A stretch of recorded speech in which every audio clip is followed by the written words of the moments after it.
Hola a todos, el día de hoy vamos a explicar qué son los diagramas de flujo y las cartas. Este video está presentado por el equipo 7 y a su vez está integrado por Mateo Ramírez Fernando Joseph, Medina Félix Gabriel, Mesa Morales Ana Laura y Ramírez Morales Marco Emanuel. Para ello vamos a hablar de una manera muy resumida para que el video no sea tan largo. Empezaremos por definir qué son los diagramas de flujo. Definición. Un diagrama de flujo es una representación gráfica de un proceso que muestra los pasos involucrados y su secuencia. Su propósito es visualizar el flujo de trabajo, además de que facilita la comprensión y permite la identificación de posibles mejoras. Básicamente, un diagrama de flujo es un esquema donde podemos ver de una manera más amplia el objetivo al que queremos llegar. Como veremos más adelante, se verán otros tipos de diagramas de flujo. Veremos ahora los usos de los diagramas de flujo. 1. Análisis de procesos. Identificar cuellos de botella y oportunidades de mejora. 2. Desarrollo de software. Visualizar el flujo de lógica y datos en un programa. Planificación de proyectos. Mostrar las etapas y dependencias de un proyecto. 4. Comunicación. Explicar un proceso complejo de forma clara y concisa. Bueno, un diagrama de flujo puede tener distintos usos, ya sea en el ámbito computacional o en el ámbito industrial, que son los dos campos donde se utiliza mayormente. La historia de los diagramas de flujo. En 1920, los ingenieros Frank y Lillian Hilbert introdujeron la gráfica de proceso para optimizar tareas. 2. En 1940, la gráfica de flujo de procesos se estandarizó en la industria de la manufactura. Y en 1960, la gráfica de flujo de programas se convirtió en un estándar en la programación. Pues básicamente, el diagrama de flujo empezó como una herramienta para mejorar las tareas. De ahí pasó a formar parte de la industria. Y por último, fue un gran pilar en la programación, ya que al hacer algoritmos se podía ver de una mejor manera. La simbología de los diagramas de flujo. Bueno, vamos a ver ahora los símbolos que se utilizan en un diagrama de flujo. La terminal indica el inicio o la terminación del flujo del proceso. Decisión. Señala un punto en el flujo donde produce una bifurcación del tipo sí o no. Multidocumento. Refiere a un conjunto de documentos, por ejemplo, un expediente. Conector de un proceso. Conexión o enlace con otro proceso en el que continúa el diagrama de flujo, por ejemplo, un subproceso. Base de datos. Empleado para representar la grabación de datos. Actividad. Representa la actividad llevada a cabo en el proceso. Documento. Documento utilizado en el proceso. De ahí sigue la inspección o firma. Aplicado en aquellas acciones que requieren de supervisión. Archivo. Se utiliza para reflejar la acción de archivo de un documento o expediente. Y por último, la línea de flujo. Indica el sentido del flujo del proceso. Estos símbolos son los más básicos para empezar a realizar diagramas de flujo. Pero para comprender más sobre los diagramas de flujo, a continuación daremos un ejemplo de cómo se puede crear un diagrama de flujo en un programa llamado Raptor. Aquí vamos a empezar con el ejemplo de la superficie de un triángulo. En este diagrama empezaremos con unos procesos que cada uno simboliza la superficie, que sería igual a 0, base igual a 0 y altura es igual a 0.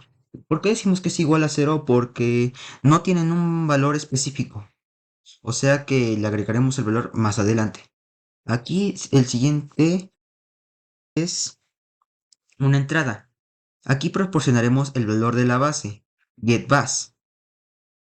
Y también habrá otra entrada para proporcionar el valor de la altura. Y con esto vamos a tomar un proceso y la superficie es igual a la base por la altura sobre 2. Y aquí tendríamos que la superficie del triángulo es más superficie. Entonces pondremos a prueba este algoritmo. Ahí empieza superficie, base, altura. Aquí nos pide que agregamos un valor a la base. Imaginemos que podría ser 10. Ahora nos pide que agreguemos un valor para la altura. Imaginen que es 5. Superficie es igual a base por altura sobre 2. Y nos dice que la superficie del triángulo es 25. Y en eso está en lo correcto. Si no nos queda claro, vamos a hacer otro ejemplo.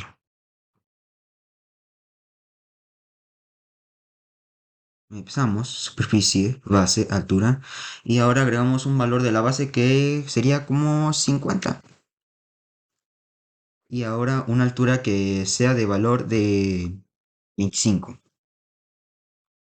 Y la superficie es 625. El siguiente ejemplo es sobre el área de un círculo. Aquí iniciamos y tenemos A que es igual a 0. A es área y R que es igual a 0 es el radio.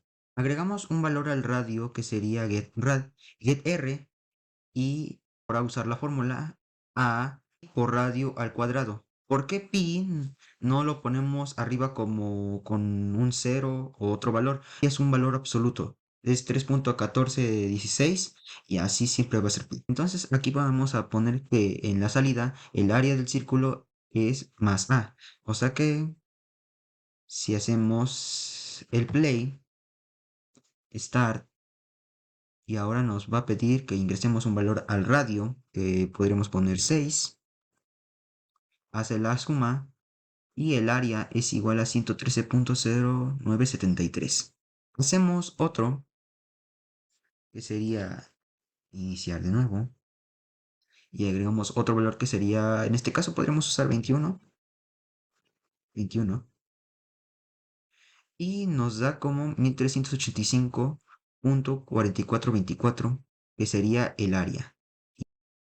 Y esto son dos ejemplos de cómo usar los diagramas de flujo en un programa llamado Raptor. Y bueno, después de esa jugosa explicación por parte de mi compañero Fernando Joseph, pasaremos ahora a hablar sobre las cartas. Empezaremos por definir qué son las cartas. Las cartas son objetos planos, generalmente de papel o cartón, que representan balones numéricos o figuras. Su uso se utilizan en juegos de cartas, con cada carta teniendo un rango y una figura específica. Aquí vamos a hablar sobre las cartas que son utilizadas para juego. Y además, las cartas que sirven para comunicarnos y que van dirigidas hacia un destinatario. Pasaremos ahora con su uso.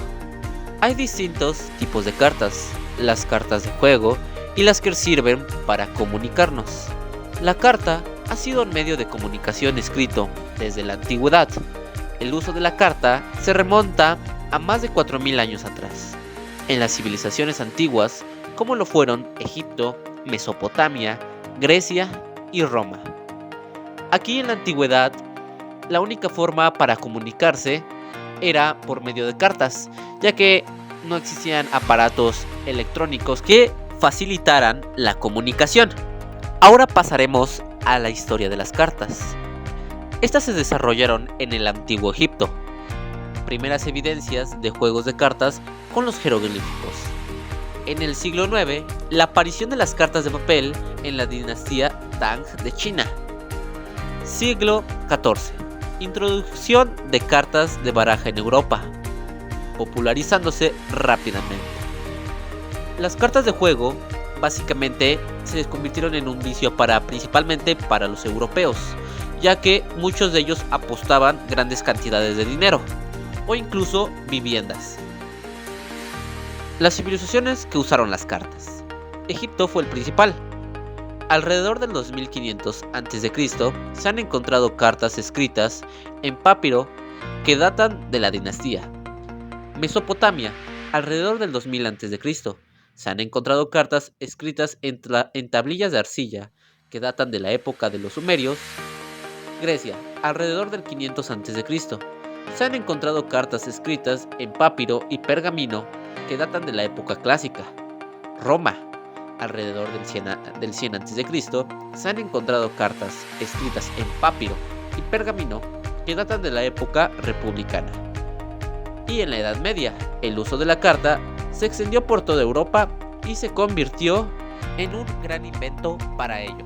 En conclusión, podemos resumir los diagramas de flujo y las cartas como herramientas valiosas que nos ayudan a analizar y resolver problemas, comunicarnos de manera efectiva y tomar decisiones informadas. Su uso puede mejorar nuestra productividad y relación con otros. Esperamos que esta presentación haya sido útil. Gracias por su atención.